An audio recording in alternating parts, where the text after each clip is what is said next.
The Lion and the Mouse. Once in a forest, a lion was sleeping under a tree after a big meal.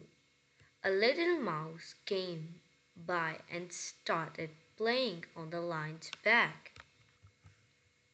The lion woke up very angry. He caught the mouse and was about to eat.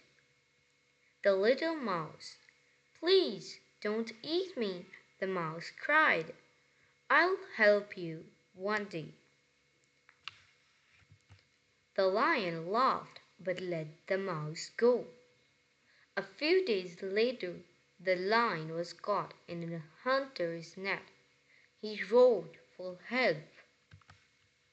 The little mouse heard the roar and ran to help. It chewed the net with its tiny teeth and set the lion free. The lion was very happy. From that day, the lion and the mouse became good friends. Moral of the story: even the small can help the strong.